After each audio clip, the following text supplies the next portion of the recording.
Hello, everybody, and welcome back to the Latino Vote podcast. I'm joined by none other than the now award-winning Mike Madrid. Mike, how are you doing this morning? Good, Chuck. It's great to see you. It's so good to see you in person in Washington, D.C. last week.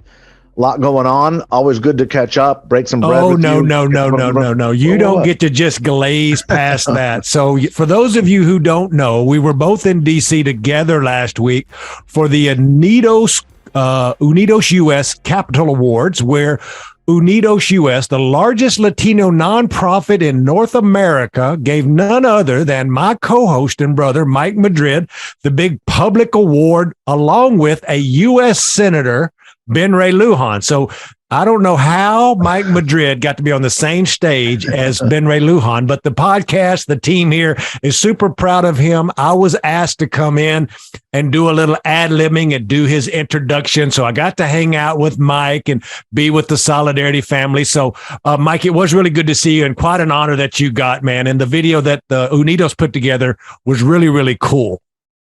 It was great. And it was, look, it was such an honor to be there with people that I have looked up to and admired for many, many decades. Janet Murguia, Raul Izaguirre was at the table, just a legend in the Latino community for years. Started what was then National Council of La Raza almost 50 years ago. And the organization back then was just a small single digit of the population, the national population. Of course, now we're barreling down towards being the largest ethnic plurality in the country. And just watching the trajectory of an organization like this change. There were probably 600-700 people there in attendance at the National Museum. What a beautiful venue, wasn't it? Unbelievable venue, just gorgeous, top shelf. Senator Padilla, our good friend Alex Padilla, the senator from California, came in. We got a chance to get caught up. We were kids when we knew each other. We were laughing about that. I met him when he was 26-year-old president of the Los Angeles City Council. And I was just kind of a young buck, and we've always had a great relationship. And then to kind of have that moment where you kind of talk about how far you've been, how much you've done for our community, we've done for our communities in our respective ways. And your kind words, Chuck, we're just awesome. There's nobody I'd rather have kind of set an introduction. I know how many friends you have there. To set that up, I think for me was just kind of the capper of the whole evening. So thank you for that. And thank you to Unidos U.S. It's just the honor of my career to be recognized by a group who I've followed throughout my entire trajectory of my professional life. And to be honored like that was just something very, very special. So. Well, it was cool. And there was a lot of great people there, and it was quite the honor for us. It was a great honor for this podcast. Let's be clear, for all of you that are listening, like Mike Madrid has made his own way, just like Chuck Rocha has made my own way. But, this podcast has really lifted up exactly what me and Mike envision, which is not just my voice and his voice, but your voice, and the importance of having Latino voters, the comunidad, for our community to be lifted up. And now Mike's getting recognized. Our community is being recognized in the press. It's going to be such a part of this I almost said midterm election, as this presidential election cycle as we barrel into. And we're going to get into it now. Now that we're not having the podcast every week, we're going to have a little bit of catch-up hour here in the beginning.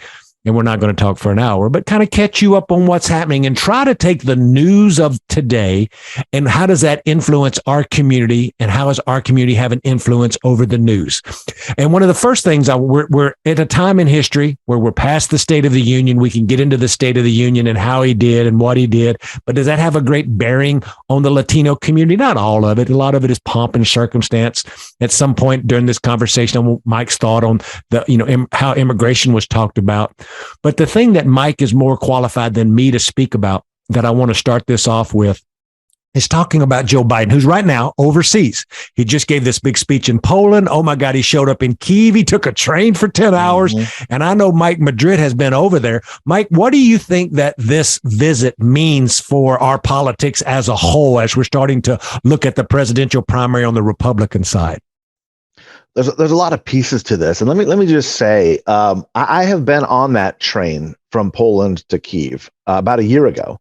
Wow, it is not an easy train ride. I mean, you're literally going through the bloodlands of the Ukraine, of Ukraine. Where millions, 12 million Ukrainians were starved to death by Joseph Stalin. this country has a very long sordid past with Russia, and I can't say how significant it is for the leader of the free world to go by train. You can't go, there's no flying over Ukraine, right? This is a war zone, and I can't imagine the logistics of security of taking the president of the United States through the back country of Ukraine to get to Kyiv, completely top secret, when every possible second could be a danger to the president of the United States. So kudos to them, the Biden administration, and the people who pulled that off. Which really leads me to the question, and that is how significant this is. Look, it was only a year ago where everybody was saying this is going to be a 72-hour war, that this would be done when Russia rolled on Kyiv, and it would be over, it would be done, Zelensky would be toppled. The whole strategy of the Russians was what we call the decapitation movement, which is to just take out the head of state. Famously, Zelensky, of course, rebuffed the Western world and says, I don't need a ride, I need ammunition. If we'll remember that, he was going to stay and fight with his people. And the world was introduced to a new leader for this new century, in this new digital era, where this young, vivacious, energetic leader, it really starts to define what a framework for the new geopolitical world looks like. And Biden, to his credit, is standing strongly with Ukraine and leading the free world in financing the war, funding the war. And make no mistake, this is our war. We keep pretending like this is like the Ukrainians versus the Russians, and of course it is on the map. But we all know that Russia's agenda is to go far beyond Ukraine. This is a threat against NATO. It's a threat against the free world. It's the first time physically there's been a confrontation between the rising authoritarian threat that we've seen with the Russians screwing around with our elections and screwing around with democracies around the world, whether it's, again, here in the States or in Brazil or in Hungary or in France or in Italy. All of these Western nations and throughout the world, like we saw in Latin America, are being funded by these sophisticated Russian efforts. All of which goes to say, Chuck, Biden, I think, any concerns that there were about his inability to handle affairs on the global stage, most notably the pullout of Afghanistan, the ending of the war, have all been ameliorated, have all been put away. Biden, to this point, has led an incredible global coalition to fight against authoritarianism, as strong as Franklin Delano Roosevelt, as strong as a Harry Truman, as strong as any military leader of the U.S. presidency of the last century. And the American public is standing with him on these issues. The American public still supports Ukraine, softening a little bit. It's going to get really, really challenging as China gets more aggressive. So obviously not a foreign policy show here, but it's a big question. And for the first time, really, since the 1988 election, I believe foreign policy is going to be a major issue, a top one or two issue, probably right behind the economy, as we head into a presidential election and decide whether or not Joe Biden's going to be reelected or not. What are your thoughts politically as things stand? I think you make some great points. I think that I'm not a policy expert, especially in foreign policy, but I am a political expert. And I just kind of sat back and, as an ad maker, Mike, looked at the imagery of the shots, as me and you would say, right? And the ad writes itself of him walking through the streets of Kyiv with the president while there's air raid sirens going on. That's what stuck with me, right? Because as ad makers, me and you are looking at the visual of telling a story. Like I couldn't probably find the country they're in on a globe if you ask my ignorant ass how to do that. Like that's not my gig. But what I do look at is like the imagery of the power, and then how politically this puts the right in a bubble, not a bubble. It puts them in a bind, because what I see then is I see Nikki Haley announcing for president and coming out and talking very hawkish on China and Russia combined. While others on the right, whether it's Tucker Carlson or other MAGA like, who are saying, Ron DeSantis from Florida was on Fox News immediately after after Biden was on the ground saying Joe Biden shouldn't be over there worrying about this. He should be worried about spending money at home, not overseas. So I think that dynamic within the Republican Party, I'd like your thoughts on how that's going to play in a presidential primary with a Republican primary electorate. Well, first, let me say, as somebody who's been in Kyiv when those air raid sirens go off, you jump out of your skin. And to see how cool and collected the president was when any one of those sirens could have meant incoming artillery or a tactical nuclear strike or a tactical chemical weapon, he didn't even blink. So, yeah, I think you're right. The imagery there, what is likely to come, could not be stronger for the president, and deservedly so. He's got the mettle, he's got the fortitude, and he's doing a hell of a job leading the country going forward. Look, the Republicans are going to have to draw some contrast, as we call it in the business, regardless of what the president does. When they are relegated to saying that he should be more focused on domestic issues at a time when he is literally staring down Vladimir Putin and making Putin look like a fool. The president wasn't just in a war zone. The president wasn't just in Kyiv. He's like 150 kilometers from the Russian border. That is an embarrassment. That's very important for people listening to know that. It's an embarrassment for Vladimir Putin. It's a slap in the face. It's just incredibly defiant and makes Biden look incredibly strong on the global stage, not just to Russia, not just to the West, but to China, who's obviously watching these developments very closely.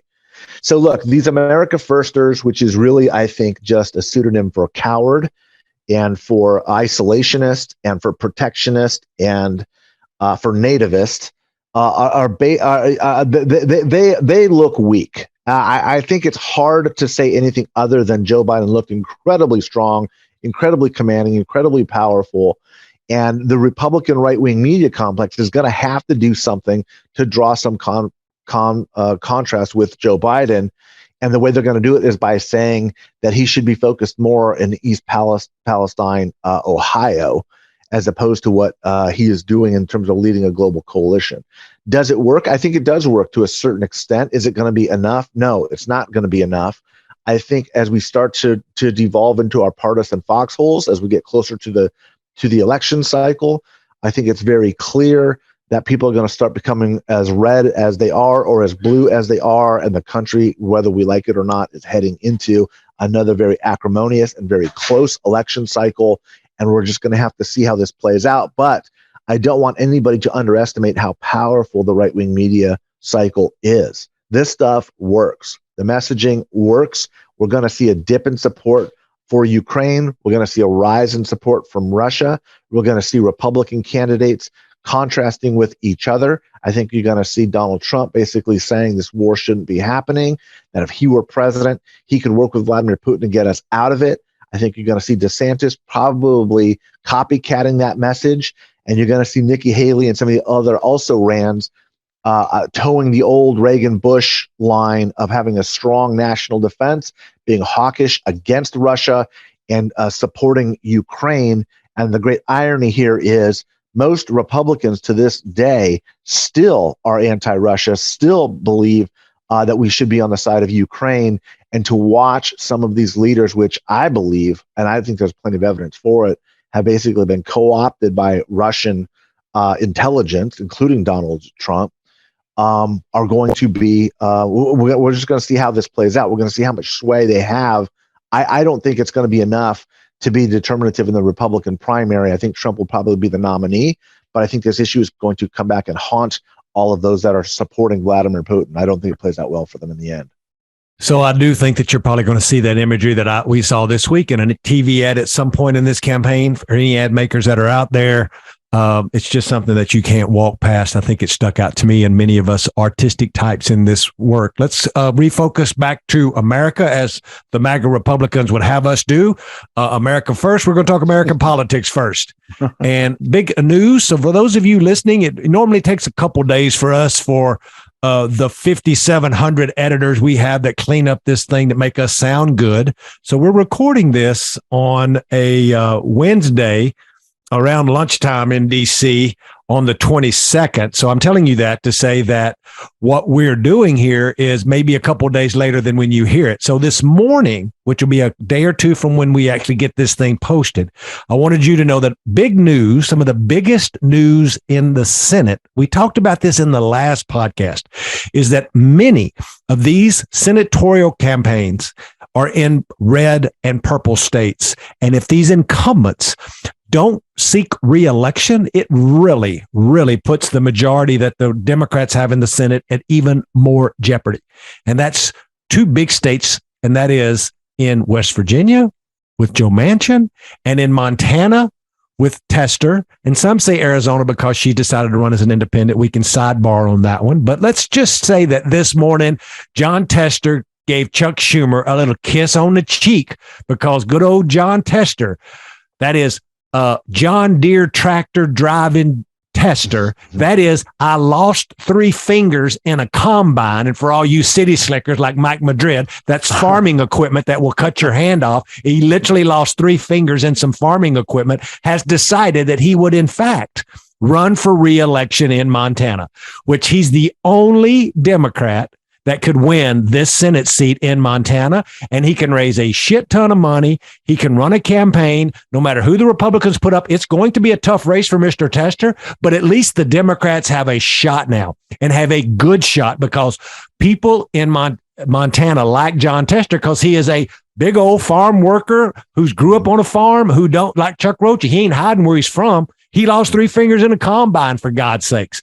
And what we will talk about between now and November with Montana, and we talked about this a few weeks ago in our last podcast, is the largest growing percentage of new voters in Montana, mainly because of the tourism, is Latino voters. They're growing exponentially, and they're going to be a bigger factor than we've ever seen them be in a place like Montana that I think we will talk about, Mike, on this podcast moving forward, like we will in Ohio and in other states. What's your thoughts on Mr. Tester, Mike?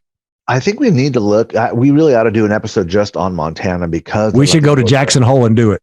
That's good. Go do that. I would love to do that. And look, and we'll talk to some Latinos on the ground too, and get their sense not only of who they're thinking of voting for, but kind of what are the issues that are driving them. I think that'd be a lot of fun. And like you said, this will be a state where the margin between Tester and the Republican nominee will be the size of the Latino vote. It's going to be critical. And for the first time in Montana state history, you're going to see a strong concerted Latino outreach effort and a Latino outreach campaign. So it's kind of cool. It's exciting. When it's happening in Montana, folks, it's happening pretty much everywhere. Now, let's talk about Tester real quick. I think your setup was exactly right. Tester and Manchin are the 2 Democrats that can hold their states respectively. These are both very Republican states culturally. They're largely monolithically white, with the exception of some of these small marginal changes that we're just talking about, especially Montana, where it's discernible. But they're also well-known commodities. These are people that are of these states, and they're very different. Their styles are very different. Joe Manchin, of course, has taken a much more transactional, pivotal stance and being kind of the determining, deciding vote. Tester could have done that. Tester could have been that person, but he's not. What I really admire about Tester, even though I disagree with a lot of his politics, as a good Republican, I look at him and I'm saying, this guy's leading Montana in a different direction. This guy's actually, through sheer force of will and personality and his own personal relationships with Montanans, is actually changing the nature of the political culture in that state. He's voting more to the left, quote unquote, to the left of where his electorate is at, where his state is at. But he doesn't do it in the dark of night. He does it very publicly and explains to Montanans why he's doing what he's doing. And not only are they responding, but they respect it. And with that respect comes the ability to start influencing and moving votes. So look, this is an absolute must pick up for the Republicans if they're going to get to a majority. And I still believe that the Republicans will have a majority in the Senate when the dust is settled after this presidential race. It's just too tough a map for the Democrats. But this is a big piece. This plugs a very big hole for the Democrats. Tester is probably the only man on planet Earth that could win that seat for the Senate for the Democrats in Montana. I think he probably will do it.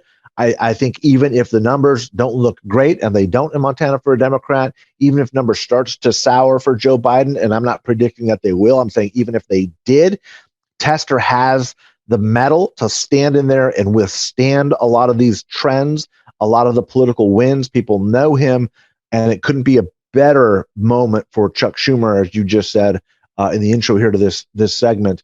I think it's odds on that the Democrats hold Montana at this point.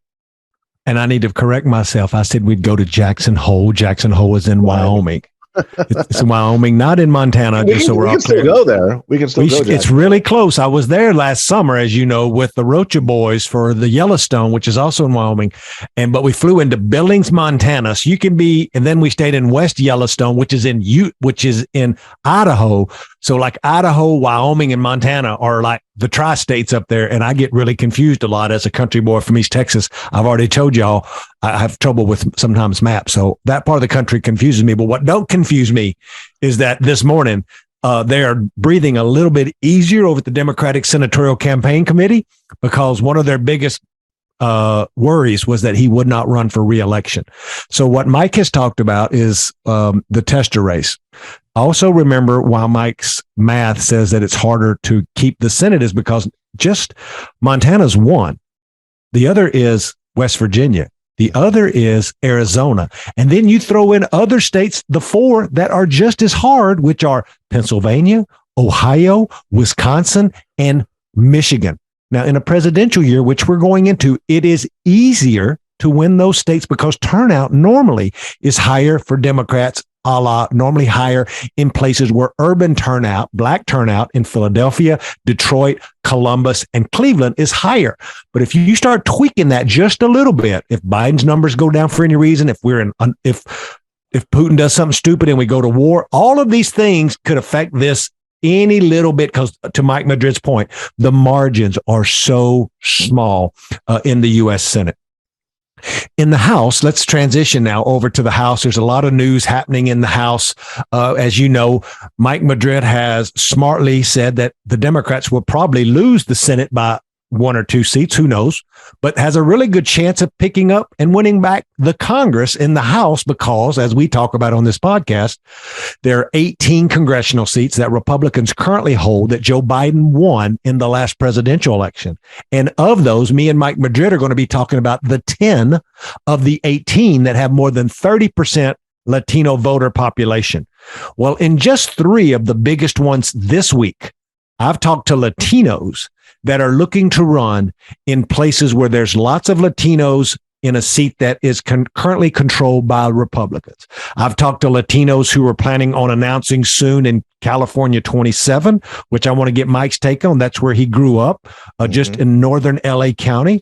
There's another race in California 13 that Mike Madrid called before I did, where Gray lost by just a few hundred votes, that have a substantial Latino population in the Central Valley. And then in a race that y'all got sick of us talking about, which is Texas 15, where we elected a new Latina Republican, Monica de la Garza, is the Republican woman there in an R+2 seat. I've already talked to a Latino businessman who's thinking about coming back and running in that seat. So just in those 3 seats, like we have predicted in this podcast, the only way to win back these seats, especially with these large Latino population, is to run probably a good Latino moderate candidate who can get from both sides and raise enough money. And Mike, is that what you're thinking in as well about these 3 seats that I'm already seeing movement in? That's 100% right. And I'm gonna underscore this a little bit more from a data perspective and kind of explain these districts. But the takeaway here is these 3 top targeted seats. If the Democrats don't put up Latino candidates, they're making not only a mistake for the 2024 election cycle, they are making a mistake for the medium and long term as well, because that's the only way they're going to hold these seats. That is the only way, because these districts are going to get more Latino, which means if you don't have a Latino candidate and use that marginal benefit to your advantage, you run the risk of losing these marginally in a bad year for Democrats. And look, whether you like it or not, there's going to be tough years for Democrats, the same way there's tough years for Republicans. That's just the nature of politics. Let's start with California 27. This is Congressman Mike Garcia, Republican, former military man, great military background. It held this seat. Actually, he should have lost this election cycle. Michael. Yep. So for those of you at home, this seat that Mike's talking about, Joe Biden carried by almost double digits. Yeah. And so you've got a Republican who wins a seat by almost double digits. It's in the northern part of Los Angeles County. It lips into Ventura County, which is where I'm from. This is literally the area where I was doing my first congressional races 30 years ago. This is the district where my mother, my sister live. I know this district very, very well. This is where I cut my teeth. And what I will say about this that is unique is this is not an urban district where you see a lot of Latino candidates, and this is not a rural district where you see a lot of Latino candidates. This is suburbia. Okay, this is one of the very few purely suburban seats where there is a discernible Latino electorate. Okay, it's the Santa Clarita Valley. We're talking Palmdale, Lancaster, parts of Ventura County, North LA County, not as much as Ventura County after redistricting got chopped up a little bit. This is where you have an upwardly mobile, aspirational, middle class folks who are college educated, military credentialed, people who are like a lot unlike Mike Garcia. And the Democrats put up a candidate named Christy Smith, who lost to Garcia, I think 3 times now. This is the old Katie Hill seat, where she won this seat in the Democratic wave year of 2018, and then after a scandal, lost the seat. Mike Garcia wins it in a special election, the Republican in a low turnout election, but holds it for the next 2 election cycles. The old rule of thumb here in politics is if you keep your seat for 2 election cycles in Congress, the chances of you holding it onto it for long term are pretty darn good. You got to beat somebody either in their first or second year. Once it goes beyond first or second year, just constituent services and all sorts of other reasons, name ID starts to kick in, and it gets really harder to unseat that incumbent. If Democrats don't beat Mike Garcia this year with a high turnout election cycle in a relatively new district, hard to see them picking up this seat for the next 10 years. If the Democrats don't put up a Latino candidate, shame on them. That's just political malpractice. It makes absolutely no sense to not have a good Democrat that meets Mike Garcia's basic profile, meets him eye to eye on all of those strengths that he has, and then has the value add of running in a district that Biden won by double digits. I mean, this is not brain surgery. You just match them like that and let the dice roll where they may, run a good campaign, and the odds are not just good, they're quite good that you're going to win that seat as a Democrat. This should be a pickup for the Democrats. I'm going to call this a Democratic pickup, assuming that the Democrats run a Latino candidate. If they don't, I don't see that they pick this up. I think they continue on a 3 strikes and you're out, strategy here by continuing to put up sort of a white suburbanite who doesn't have the crossover appeal that is required in one of the few Latino suburban communities in the country. Chuck, how are you looking at this? I think you're right about California 27. I want to talk about California 13 and then before we leave California, I'm really sitting here thinking about something that I think you know the most about. So in California 13, it's the same scenario. It's a seat that should be Democratic. Biden carried it by 5 or 6, maybe as much as 8. The white Democrat is talking about coming back and running again, the dude who lost last time. There is a Latino that's filed to run, who ran and the white Democrat beat in a 2-way race for the top 2 jungle primary. So he's coming back. His name is Phil. He's run before. And so thinking about what if Phil and Gray run against each other, does he put together a better campaign to beat him? I think he does. I think people are yearning for a Latino in that seat as well. Here's what I don't know, and what I'd be curious, Mike, to get your thought about is this week as well, and I would be remiss if I should have brought this up in the Senate part, but I think it overlaps with this well. Also this week, boys and girls, for those of you at home, Barbara Lee, the congresswoman from San Francisco, or actually she's from Oakland and Berkeley, announced that she, an icon, right, in the civil rights movement, is going to run for the very crowded Senate seat that Feinstein is giving up, even though she probably don't know she's giving it up, with all due respect. But anyway, I digress. But that Barbara Lee's going to run. She's going to right now run against Adam Schiff, and then also Katie Porter. There's talk of other people getting in right now. The glaring hole is that there's no Latino candidate, Mike, Mm-hmm. and that the Latino vote will probably determine of those people who actually wins that seat. If a Republican Latino gets in, there's so many what ifs. But here's my question: it's my Mike Madrid wind up. Is what does this primary do to these congressional seats where it's the top two finisher for those as well? Like, how does this affect that? Is it the turnout of millions of dollars being pumped into a primary? Is that it? That's such a great question. And I guarantee you we're going to revisit this as we get closer, because you just hit it on the head here. In California, this is the first time since 1992 where the Dianne Feinstein won't be on the ballot running for the United States Senate. And it's going to open up, I think, the floodgates of not just a lot of candidates, but candidates that fill like every lane of the Democratic coalition. So the first two you have right now are, as you pointed out, Adam Schiff and Katie Porter from Orange County. Both of these are I think, could very honestly, accurately be described as white progressive candidates. What most people outside of California don't know is that these seats usually go to the Northern Californian. Okay, and the reason why is the same way Barbara Boxer won this seat in 92, Feinstein wins this seat in 1992. They're basically neighbors, live within 15 square miles of each other, both in Marin and San Francisco counties. That's the wealthiest, whitest, most educated home-owning part of the state. All of those are indicators of high voter turnout. The southern part of the state, you have much lower turnout. Why? Because you've got a lot more Latinos, a lot more African Americans, a lot more people of color, a lot more poor people who tend to be renters. So even though there's a higher population, the advantage is for those wealthier white homeowning people in the north. And again, you're going to hear a lot about this in the next year, because a lot of East Coast reporters who don't know anything about California are going to start figuring this out. But you heard it here first on the Latino Vote podcast.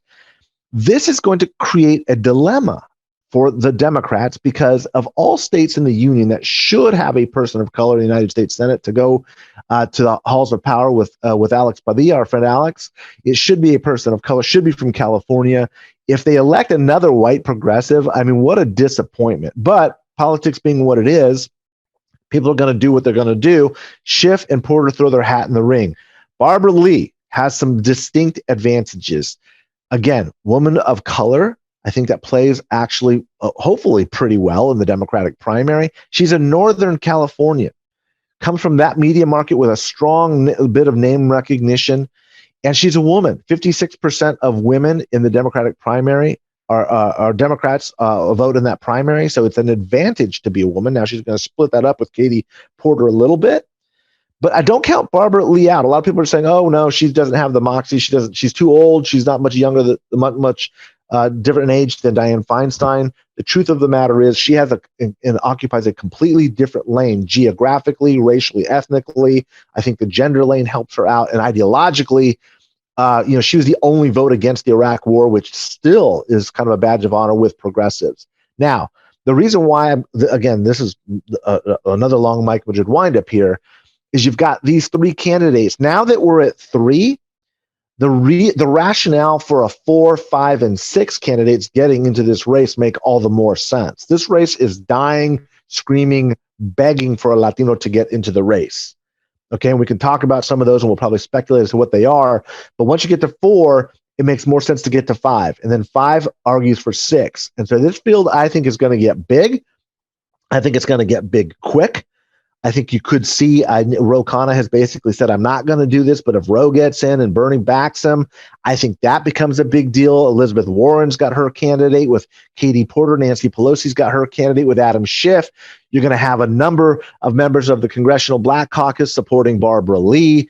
You're going to have Latinos, the Hispanic Caucus backing a Latino candidate. This is going to be like Mardi Gras. And again, today's Ash Wednesday, so go get your ashes, and figure out what you're going to give up for Lent right away. But Mardi Gras is the term that we're going to be using for this primary, because it's going to be a panoply. How do you like that word, Chuck Rocha? It's going to be a panoply of diverse candidates that each represent a significant lane in the Democratic coalition running in this U.S. Senate primary. And I think it's going to be a phenomenal tactical race because there's not going to be that much difference between them ideologically. It's going to be a master class in which campaign can identify their voters, spend the resources on getting them out, and it will absolutely have an impact on congressional seats like 27, Mike Garcia, which we just talked about in northern Los Angeles County, and California 13, currently held by Republican Duval, where there's going to be a Latino candidate, Democratic candidate in the primary taking on a white moderate Democrat by the name of Adam Gray. I've known Adam for a dozen years or so. He used to be a member of the California State Legislature, running to try to dethrone Duval. All of this is going to have a significant impact because of the top of the ticket and the nature of which voters are being targeted for turnout in this U.S. Senate primary. Before we leave California, I'd be remiss to say that the other California race, California 22, which is Valadeo, which is just south of Fresno there and part of Fresno, just to say that it sounds like Rudy Salas is coming back to run again. I don't know that. He's not filed, but that's what I'm hearing in Democratic circles. So there could be a Latino that we'll have all summer to talk about in all three of these races, Mike, to what we've been saying on this podcast, which is a big deal. Yeah, and real quick, one quick sentence before you wrap up. I would say that if Democrats had put up Latinos in California 27 and California 13, they would have won those two seats. And Kevin McCarthy's victory would be 3 instead of 5, his margin. If the Democrats had the foresight to put Latino candidates in 13 and 27, they would have won both of those seats. I would bet the house on it. California's going to change a lot in the coming years. I heard a thing this morning, Mike, that made me think about you. A reporter on a podcast or something I was listening to was talking about how California is going to be changing in the next 1 to 5 years. I did not realize you have 3 Democratic congresspeople in their 80s in California. I think it's Maxine Waters, Grace Napolitano, and there's one more. Garamendi or somebody maybe. Oh, John Garamendi, yeah. He's probably 80 or 81. And then they have like 3 that are in their 70s. Barbara Lee is one.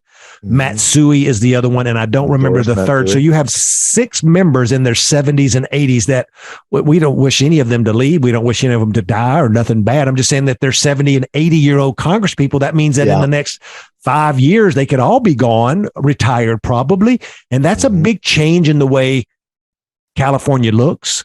And it also makes me think to what Mike is saying, that somebody like a young doctor, like Dr. Raul Ruiz, that nobody talks about, right? Jimmy Gomez is young.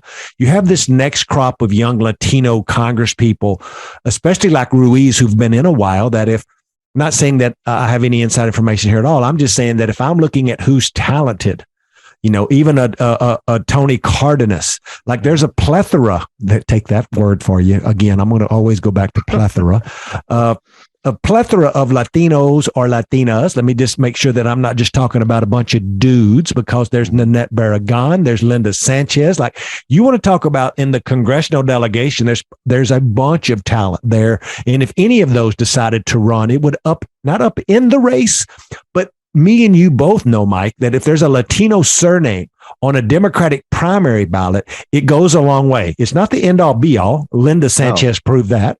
And the other fella in LA who got in trouble, what's his name? The state senator back in the day, who was a city councilman who got in trouble. We talked about him. Kevin De Leon. Yeah. Yeah. Look, Robert Garcia was a mayor. Oh my God. Great point. Yes. Yeah. I mean, he's got big name ID in the Los Angeles media market. I mean, he's got to be on a short list. Now he just got to Congress. I think he likes it there. He likes it in the House, but these seats don't open up very often. But there are a number of candidates that needs to be looked at, need to be examined. And as you said, I just think it would be just such a huge missed opportunity for Democrats in California. Whoever gets elected is going to be there for 24 years. It's going to be there for a very long time. So it's not just an election cycle for the current diverse California as it sits. White people are the second largest ethnicity behind Latinos in California. Let's not forget that. But in 4 years, they'll probably be behind API, Asian Pacific Islanders too. It's like if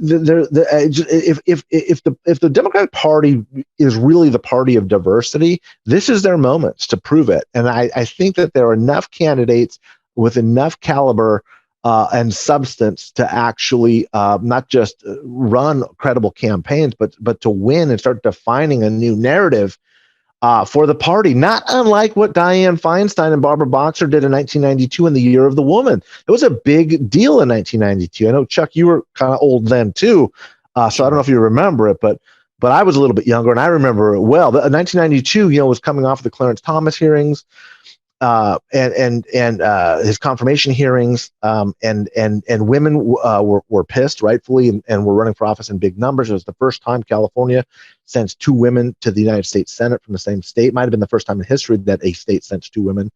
But what I will say is this: the time called for that. The time right now in California calls for a Latino candidate, at least one, in Alex Padilla, who just won his election effort here. But if I'm going to be just deeply disappointed in the Democratic Party, and I'm not a Democrat, but I'm just hearing all the rhetoric and watching it. If they can't elect somebody besides another white progressive, then shame on them. I couldn't agree more. And if these black and brown candidates hire another white consultant to make their launch ad, my head may explode. You see me on Twitter this week. I'm sick and tired. We want to be the party of diversity, but we keep hiring when it comes to Senate races and other places. Congressional, it's just more white consultants when we talk about. Even when the damn ads say that they are champions of civil rights and diversity and lifting up women and black folks and brown folks, and then you have the same white consulting firms, like, that's just some bullshit. Anyway, I digress. We'll have all year to talk about this, but if you don't hire a bunch of brown or black consultants, I'm going to call you out on Twitter. Just get ready. Lastly, I want to talk about Texas 15. I think that there's going to be a multitude of Latino candidates, Latina candidates run there. We're going to keep an eye on that. But before we get to the wrap-up section, there was also more news made this week in the great state of Rhode Island. Rhode Island, Congressman David Cicilline, a epic leader of the LGBTQ movement, former mayor of Providence, Rhode Island, a good friend of the show's. David has decided that he's going to step down later this year, which is going to make a special election happen, which this podcast is going to cover very closely. And you would say, why does the Latino Vote podcast want to cover a special election in Rhode Island? Well, it's a special election that's going to happen probably in 2023 in an off year. But for you little boys and you little girls at home, you should know that there is, again, Mike Madrid, a plethora of Latino voters in Rhode Island. So much so that until this last mayor of Providence, the 2 prior mayors of the largest city in Rhode Island was a Latino. And back when I had more hair and was skinnier, I helped elect one of those mayors, Jorge Alorza. The Guatemalan Flash, I call him, a great leader, somebody who is back working at his university back in Providence now because he's term limited out. He served for 8 years. But there is a ton of Latino voters in this congressional district and in Rhode Island. There is a ton of Portuguese Latinos there, Hispanics, because back in the day, they were fishermen who came there, Mike, little history lesson, and settled in Providence. And then whalers. Yeah. Whalers. Yep. And now a bunch of Dominican and Puerto Ricans and Guatemalans take up big chunks of the city, where it's almost majority people of color in the state. I mean, in the city of Providence. Great Falls has elected a Latino mayor. Like, this is one of these places me and Mike talk about that folks don't realize the influence of the Latino vote. In Connecticut, there's Puerto Rican mayors and stuff, lots of Puerto Ricans. But anyway, he announced yesterday that he was stepping down. And if I didn't get one text, I got 6 texts, to ask me if Jorge was going to run. Jorge's not going to run. But there are like 3 other Latinos and Latinas that I talked to who are now thinking about running in this special election. So it's going to be awesome to cover and see if we can elect the first Latina or Latino to a congressional race in Rhode Island. How does that hit you, Mike Madrid? This is what, like, if you don't love this podcast, then there's something wrong with you. This is you don't get this kind of content anywhere else. Chuck Rocha. First of all, I just learned something. Chuck Rocha has elected more Guatemalans to office than I have. So congratulations, Chuck. Yeah, he's up top. Me can put that one up on the board. The second is, who else can talk about the Latino political dynamics of Providence, Rhode Island? Like, that is good stuff, people. That is good stuff. And it goes to the point with both of the breadth of where we have done work. I've never done work in Rhode Island, by the way. Maybe we ought to do a remote podcast from Providence. It's a great city. Good food.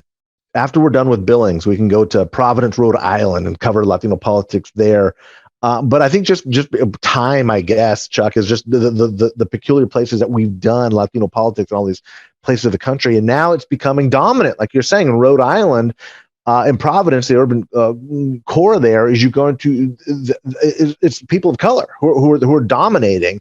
And you don't think of Latino politics being central to Rhode Island politics, but it is because of the history.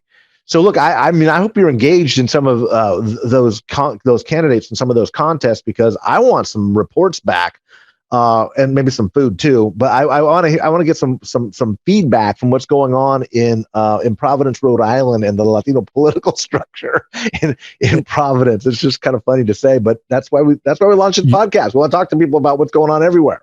You're talking to the last guy in America who beat Buddy Cianci in a mayor's race in Providence. Now, you probably remember Buddy Cianci. He went away to federal prison and was a 3-term mayor of Providence, went to prison and came back, and the good people of Providence reelected him after he got out of prison, because he had taken such good care of the Italians and the Irish, especially the police and the firefighters union. And so when we ran Jorge's race, Buddy ran as an independent and ran against us in the general election. And I beat Buddy Cianci, which is a big feather in my hat, to elect a 36-year-old Guatemalan who had never run for public office. We'll have a whole separate podcast about some things we pulled off there. But anyway, look, guys, and look, girls, and all of everybody out there, all of you folks, that the Latino Vote podcast is proud to be on the air. We're proud to be covering 2023. Before I go to Mike to wrap us up, I would remind you, sign up on our website at latinos.vote. We have an aggregation of all the Latino Vote news of the day. We have a bunch of op-ed writers that are coming in now. We just invited a whole new crew of influential Latinos and Latinas to start posting more of their comments and more of their content. So go to latinos.vote, sign up for our listserv, because we're emailing out this stuff every week to people. You'll be the first to get it in your inbox, but go to latinos.vote to make sure you're getting up on the news. And Mike, why don't you take us home today? Guys, let me just say there's a lot of really big things coming up on this podcast as we head into a presidential election. As you guys know, we started this effort heading into the midterms, and it's grown bigger and faster than we ever imagined. Thank you all for the phenomenal feedback, the ideas, the edits, the correction, the concepts, the topics, and the guests that you have pointed in our direction. We are going to be really dramatically growing out the website and the webpage with some really cool data-driven content.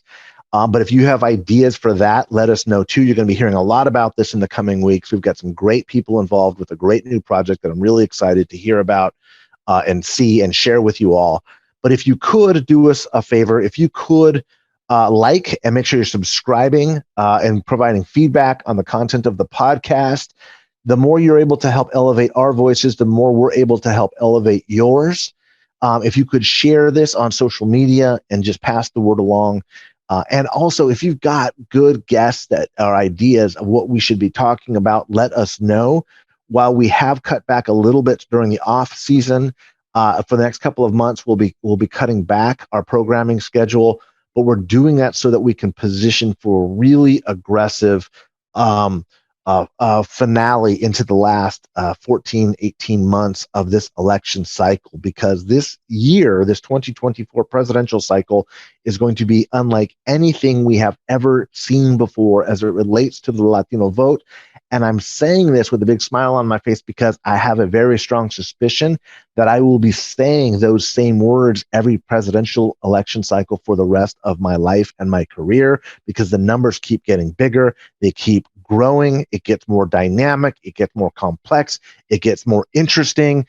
And by the time we head into some of the later years of Chuck's and my career and cycles, we're hoping to hand this off to some other guests. Not quite ready yet, but we'll hand this off to other people to continue this conversation. We want to thank every one of you for being a part of it, for being part of this family, part of the community. Send us those topics.